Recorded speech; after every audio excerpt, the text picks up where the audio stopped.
Hello everyone, welcome back to the learners study YouTube channel. Modern Indian history के एक और नए video में आप सभी लोगों का स्वागत है। जैसा कि आप लोगों को पता होगा, मैं अपने चैनल पर मॉडर्न इंडियन हिस्ट्री कंप्लीट करवा रही हूं और अभी तक मैंने ऑलमोस्ट पूरा पोर्शन कंप्लीट करवा दिया है।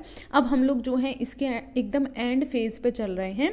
1935 तक की जितनी भी घटनाएं, जितने भी तरीके के आंदोलन हुए हैं, सब कुछ हम लोग डिस्कस कर चुके थे। इसमें हमने सबसे पहले कांग्रेस के द्वारा अखिल भारतीय स्तर पर जो भी राष्ट्रीय आंदोलन चलाए गए थे, हम लोगों ने उनको देखा था। और अभी हम लोग छोटे छोटे जो क्षेत्रीय आंदोलन हुए थे 1935 से पहले, उनको देख रहे थे। तो उसमें सबसे पहले मैंने आप लोगों को किसान आंदोलन कराए थे कि किसानों के द्वारा किस तरीके से क्षेत्रीय स्तर पर अलग अलग जगहों पर हमें छोटे छोटे किसान आंदोलन देखने को मिले थे। किसान आंदोलनों के बाद फिर मैंने आप लोगों को लास्ट वाले वीडियो में निम्न जातीय आंदोलन करवाए थे। यानी कि अगर हम लोग बात करें, जो दलित वर्ग के लोग हुआ करते थे, उन्होंने अपनी स्थिति में सुधार के लिए किस तरीके से उनके लिए आंदोलन चलाए गए, हम लोगों ने लास्ट वीडियो में उनके बारे में डिस्कस किया था। इसके अलावा आज के वीडियो में मैं आप लोगों को डिस्कस करने वाली हूँ जनजातीय आंदोलनों के बारे में। यानी कि उस टाइम पे जो हमारी जनजातियाँ हुआ करती थी, जनजातीय जो समाज हुआ करता था, उसमें भी हमें कुछ आंदोलन देखने को मिलते हैं। क्योंकि ब्रिटिश सरकार के द्वारा जो भी जनजातियाँ हुआ करती थी, उनका भी काफ़ी ज़्यादा शोषण किया गया था। और इस शोषण से परेशान होकर ही जो जनजातीय लोग हुआ करते थे, उन्होंने इस अन्याय का विरोध किया और कुछ आंदोलन चलाए। तो आज हम लोग उन आंदोलनों को ही डिस्कस करेंगे, उन कारकों को भी जानेंगे जिसकी वजह से इन आंदोलनों की उत्पत्ति हुई। तो सारी चीज़ें हम लोग डिटेल में डिस्कस करने वाले हैं। लेकिन इसके पहले मैं आप लोगों को बता देना चाहती हूँ कि अगर आप लोगों ने लास्ट वाले वीडियोस नहीं देखे हैं तो प्लीज़ जाके ज़रूर देख लीजिएगा। 50 से ज़्यादा वीडियोस हो चुके हैं और अब से कुछ वीडियोस ही और आएंगे, जिसके बाद हमारा मॉडर्न हिस्ट्री का सिलेबस कंप्लीट हो जाएगा। और अगर आप लोग अपना सपोर्ट बनाए रखेंगे तो फिर आगे मैं वर्ल्ड हिस्ट्री भी करवाऊँगी। लेकिन प्लीज़ आप लोगों का सपोर्ट ज़रूरी है। तो आप लोग कमेंट बॉक्स में बताइएगा कि आप लोग चाहते हैं कि मैं वर्ल्ड हिस्ट्री भी करवाऊँ या फिर नहीं करवाऊँ। जैसा आप लोग बताएंगे मैं उस अकॉर्डिंग ही काम करूंगी। इसके अलावा जो भी मेरे चैनल पर पहली बार आए हैं तो उनको मैं बता देना चाहती हूँ कि मैंने एंशिएंट और मिडाइवल हिस्ट्री भी ऑलरेडी कंप्लीट करवा रखी है। तो अगर आप लोग वो वाले वीडियोस भी देखना चाहते हैं तो उनका लिंक भी आप लोगों को डिस्क्रिप्शन बॉक्स में मिल जाएगा, वहाँ से जाकर आप लोग देख सकते हैं। तो बने रहिए हमारे साथ for learn and study with learners study.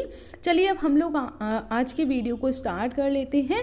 तो वीडियो स्टार्ट करने से पहले आप लोग प्लीज़ वीडियो को लाइक और मेरे चैनल को सब्सक्राइब ज़रूर कर लीजिएगा। तो चलिए हम लोग सबसे पहले देख लेते हैं जनजातियाँ क्या होती हैं। हम लोग पहले थोड़ा इस शब्द को समझ लेते हैं कि हम लोग किन्हें जनजातीय आबादी या फिर जनजातीय आबादी के लोग कहते हैं। तो अगर हम लोग जनजातियों के बारे में डिस्कस करें तो जनजातियाँ बेसिकली वो लोग होते हैं जो हमारा जो समाज हमें देखने को मिलता है उससे अलग उन लोगों की जीवन शैली होती है। और ये लोग जो हैं वो मोस्टली, यहाँ पे मैंने पूरी परिभाषा तो लिख रखी है, तो अगर आप लोगों को परिभाषा पूरी समझनी हो तो आप लोग पढ़ सकते हैं।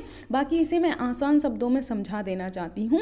तो जनजातीय आबादी बेसिकली वो होती है जो मोस्टली वनों में रहते हैं, या फिर जैसे अगर हम लोग बात करें जो भी पहाड़ हैं या फिर वन आच्छादित जो भी इलाके हैं, वहाँ पर ये लोग रहते हैं। और इनकी अपनी भाषा, अपनी संस्कृति, अपने अलग रीति रिवाज होते हैं और ये आर्थिक रूप से पूरी तरह वनों पर निर्भर करते हैं। यानी कि अगर हम लोग बात करें, इनकी जो भी आर्थिक गतिविधियाँ होती हैं वो सारी वनों से ही पूरी होती हैं। वनों से ही ये लोग अपनी खाना या फिर जो भी और चीज़ें हैं वो सब इकट्ठा करते हैं। इसके अलावा अगर हम लोग बात करें, इनमें सामूहिक स्वामित्व की अवधारणा भी होती है और ये लोग स्वायत्त जीवन जीना पसंद करते हैं। यानी कि ये लोग जो हैं अपने तरीके से अपना जीवन जीना चाहते हैं। तो बेसिकली आप लोग जो हैं जनजातीय आबादी क्या होती है उसको अच्छे से समझ गए होंगे। यानी कि जनजातियाँ हम लोग किन्हें कहते हैं, तो ऐसे लोग जो वनों या फिर पहाड़ी इलाके जो हैं वहाँ पर रहते हैं और उनकी अलग जीवन शैली, अलग संस्कृति, अलग भाषा, अलग रीति रिवाज होते हैं और वो पूरे तरीके से वनों के ऊपर ही निर्भर करते हैं। तो उन्हें हम लोग जनजातियाँ कहते हैं। अब हम लोग देख लेते हैं जनजातीय आंदोलनों के बारे में, जो कि हमारे देश में हमें अंग्रेज़ों के टाइम पे देखने को मिले थे।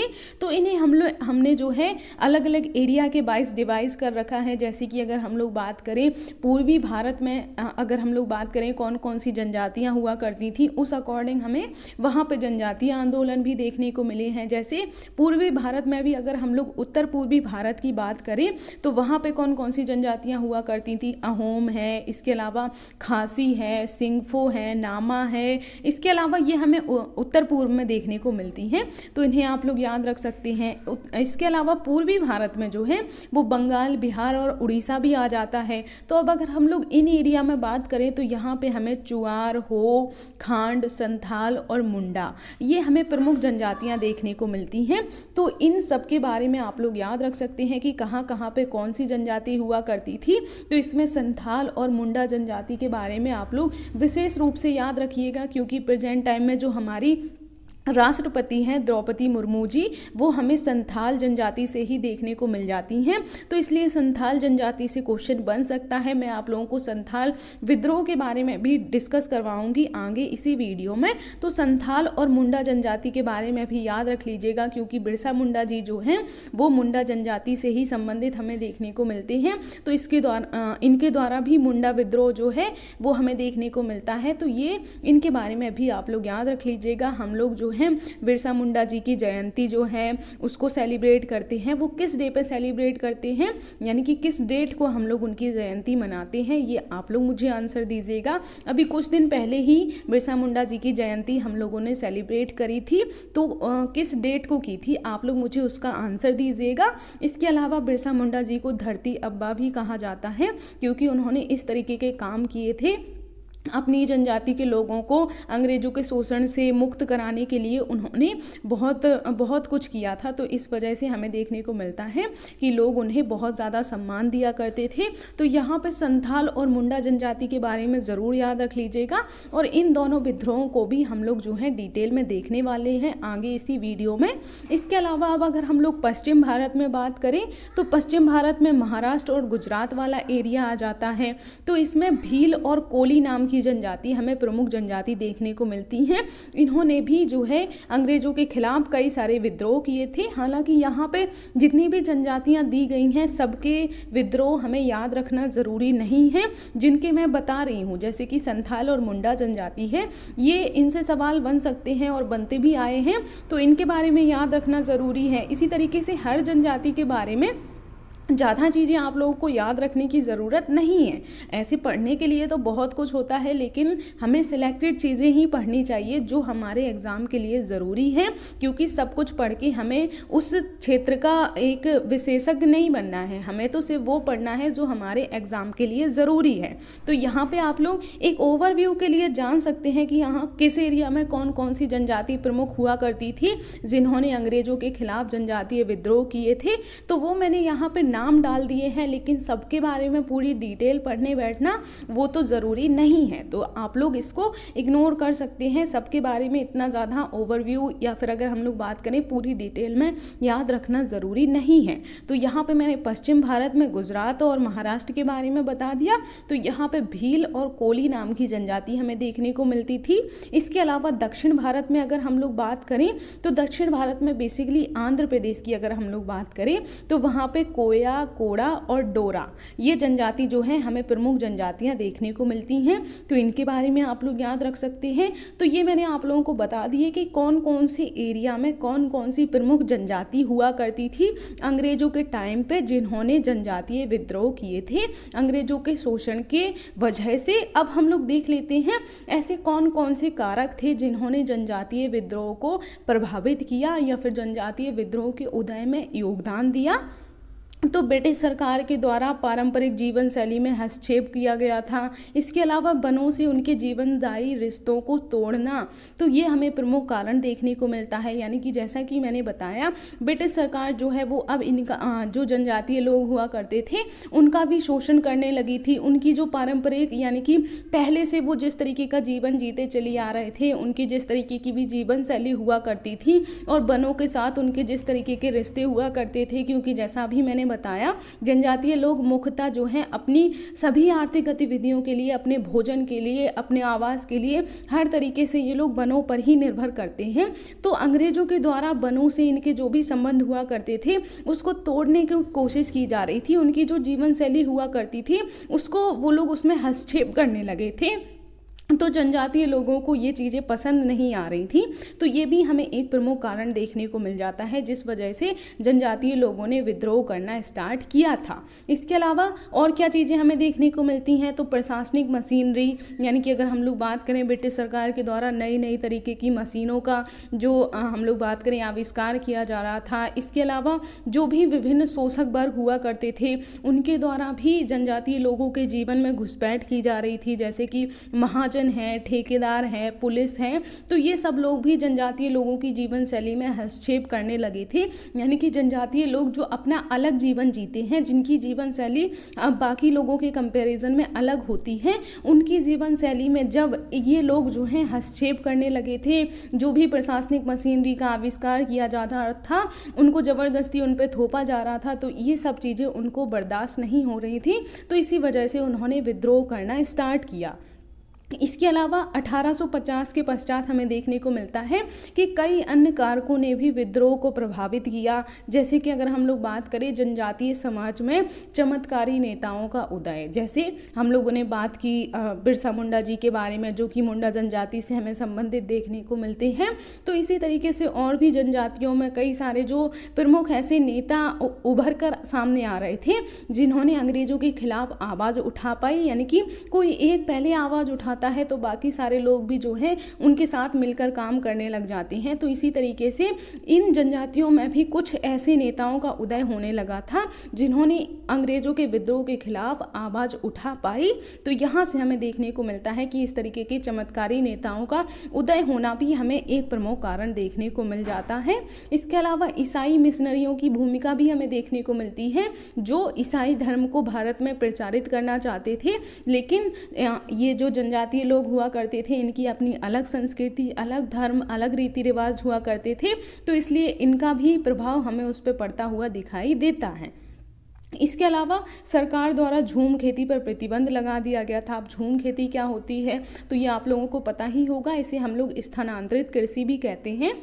यानी कि ये कृषि ऐसी होती है कि किसी भी कोई भी ज़मीन है वहाँ पे, जैसे जंगल है या फिर किसी भी तरीके की पेड़ पौधे या फिर हमें कोई भी ज़मीन देखने को मिलती है तो उसको जला के या फिर उसको साफ़ करके वहाँ पे कृषि कर ली जाती है। फिर दूसरी बार वो लोग दूसरी जगह पे ऐसा ही करते हैं। यानी कि ये जो है अस्थायी जगहों पे कृषि की जाती है, किसी एक निश्चित पर्टिकुलर जगह पे नहीं की जाती है। इसीलिए इसे स्थानांतरित कृषि के नाम से भी जाना जाता है। इसे और भी कई नामों से अलग अलग एरिया में जाना जाता है। तो झूम खेती बेसिकली जो है जनजातीय लोगों के द्वारा ही की जाती है और ये लोग जो है सामूहिक रूप से, यानी कि सब लोग मिलके एक साथ खेती करते हैं। एक ही किसी पर्टिकुलर जगह को सिलेक्ट कर लेते हैं, वहाँ पे जैसे अगर जंगल है तो उसको वो लोग वहाँ पे जला देंगे और फिर उस ज़मीन को वो लोग साफ़ कर लेंगे, फिर वहाँ पे अपनी खेती कर लेते हैं। फिर बाद में फिर कहीं दूसरी जगह जाते हैं तो दूसरी जगह भी वो लोग ऐसे ही करते हैं। तो यहाँ पे हमें देखने को मिलता है कि ब्रिटिश सरकार के द्वारा इस तरीके की जो स्थानांतरित या फिर झूम खेती हुआ करती थी उस पर प्रतिबंध लगा दिया गया था और वन उत्पादों पर भी नियंत्रण कर लिया गया था। अब जनजातीय लोग जो हुआ करते थे वो तो पूरी तरीके से झूम खेती और वन उत्पादों पर ही निर्भर किया करते थे। उनकी पूरी जीवन शैली तो वनों से ही चलती थी। लेकिन जब वन उत्पादों पर ब्रिटिश सरकार ने अपना नियंत्रण कर लिया तो उस वजह से जो जनजातीय लोग हुआ करते थे उनकी जीवन शैली पर तो खतरा आ गया, क्योंकि वो तो पूरे तरीके से उसी पर निर्भर करा करते थे।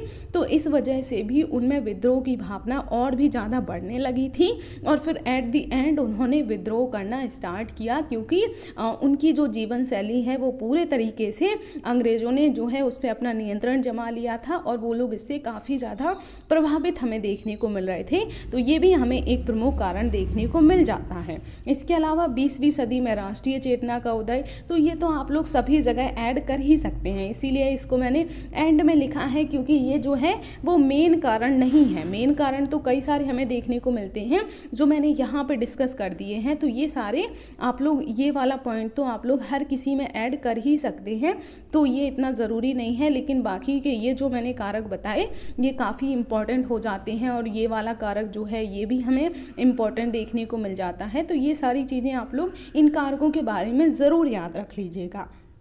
अब जैसा कि मैंने बताया था कि यहाँ पे संथाल और जो मुंडा विद्रोह हैं वो थोड़े इम्पॉर्टेंट हो जाते हैं, तो उनके बारे में भी मैंने थोड़ी सी इन्फॉर्मेशन डाल दी है। तो आप लोग इनके बारे में भी थोड़ा थोड़ा याद रख सकते हैं, क्योंकि संथाल विद्रोह जैसा मैंने बताया जो हमारी प्रेजेंट टाइम में राष्ट्रपति हैं वो संथाल जनजाति से हमें संबंधित देखने को मिलती हैं। तो इसलिए संथाल जनजाति के बारे में या फिर संथाल विद्रोह के बारे में आप लोग थोड़ी सी इन्फॉर्मेशन जो है वो ज़रूर से याद रख लीजिएगा। तो ये जो विद्रोह है वो हमें देखने को मिला था संथाल जनजाति द्वारा ब्रिटिश ईस्ट इंडिया कंपनी और जमींदार, इसके अलावा जो सामंतवादी वर्ग हुआ करते थे उनकी क्रूर नीतियों के खिलाफ पूर्वी भारत में, जिसमें बेसिकली वर्तमान में जो झारखंड और पश्चिम बंगाल का क्षेत्र हमें देखने को मिल जाता है, वहाँ पे ये जो विद्रोह है वो हमें देखने को मिला था। ये 1855 में शुरू हुआ था और 1856 तक चला था। उसके बाद फिर यानी कि अगर हम लोग बात करें तो ये हमें 1857 की जो क्रांति हुई थी उसके पहले देखने को मिला था। तो 1855 में शुरू हुआ और 1856 तक यानी कि 1 साल तक ये विद्रोह हमें देखने को मिला था। अब इस विद्रोह का नेतृत्व किसने किया था? तो इस विद्रोह का नेतृत्व 4 मुर्मू भाइयों ने किया था, सिंधु, कान्हू, चांद और भैरव। इसके अलावा 2 जुड़वा मुर्मू बहनें भी थी जिनका नाम फूलो और झानो था। तो इनकी भी हमें इसमें प्रमुख भूमिका देखने को मिल जाती है। तो ये आप लोग थोड़ी सी इन्फॉर्मेशन जो है वो संथाल विद्रोह के बारे में याद रख लीजिएगा। बेसिकली ये याद रखना ज़रूरी होता है कि किस ईयर में हुआ था और जो है किस क्षेत्र में हुआ था। तो जो झारखंड है और पश्चिम बंगाल है वहाँ पे हमें ये देखने को मिला था। और किसने नेतृत्व किया था? तो इनके नाम भी मोस्टली सिंधु और कान्हू का नाम ही पूछा जाता है, बाकी मैंने डाल दिया है, लेकिन इन दोनों का नाम जो है आप लोग ज़रूर से याद रख लीजिएगा। तो ये आप लोग संथाल विद्रोह के बारे में याद रख सकते हैं। बाकी थोड़ी सी इन्फॉर्मेशन मैंने मुंडा विद्रोह के बारे में अभी डाल दी है बिरसा मुंडा जी की वजह से। तो ये जो है ये हमें 1899 से 1900 ईस्वी में हमें देखने को मिला था। छोटा नागपुर वाला जो एरिया है वहाँ पे मुंडा आदिवासियों के द्वारा ये किया गया था। इसके अलावा अगर हम लोग बात करें इसका जो नेतृत्व किया था वो बिरसा मुंडा जी ने किया था। जैसा कि मैंने बताया इनके प्रमुख जो नेता हुआ करते थे वो बिरसा मुंडा ही हुआ करते थे, और उन्होंने जो भी कार्य किए उसकी वजह से मुंडा जनजाति के लोगों के द्वारा उन्हें धरती अब्बा कह के संबोधित किया जाता था। तो मुंडा विद्रोह जो है वो 19वीं शताब्दी के सर्वाधिक महत्वपूर्ण जनजातीय विद्रोह में से एक माना जाता है। इसे उलगुलान या फिर महान हलचल के नाम से भी जाना जाता है। तो ये भी आप लोग याद रख लीजिएगा। कई बार मुंडा विद्रोह ना दे के अगर उलगुलान विद्रोह नाम दे दिया जाए तो आप लोग कंफ्यूज मत होइएगा, वो भी हमें मुंडा विद्रोह से ही संबंधित देखने को मिलता है। मुंडा विद्रोह का ही दूसरा नाम हमें देखने को मिलता है। तो इसके बारे में भी आप लोग ज़रूर से याद रख लीजिएगा। तो ये था आज का हमारा छोटा सा वीडियो कैसा लगा ये कमेंट बॉक्स में ज़रूर बताइएगा। बाकी अगर वीडियो अच्छा लगा हो तो प्लीज़ लाइक शेयर सब्सक्राइब ज़रूर कर दीजिएगा। अगर कोई भी कन्फ्यूज़न या कोई भी डाउट आप लोगों को होता है तो आप लोग मुझे कमेंट बॉक्स में पूछ सकते हैं। बाकी आप लोग बताइएगा कि ये जो मॉडर्न हिस्ट्री ख़त्म होने के बाद मैं वर्ल्ड हिस्ट्री भी स्टार्ट करवाना चाहती हूँ, लेकिन आप लोग अगर इंटरेस्टेड हैं या फिर नहीं हैं वो आप लोग मुझे कमेंट बॉक्स में ज़रूर बताइएगा। तो मिलूँगी अब मैं नेक्स्ट वीडियो में, तब तक के लिए जय हिंद।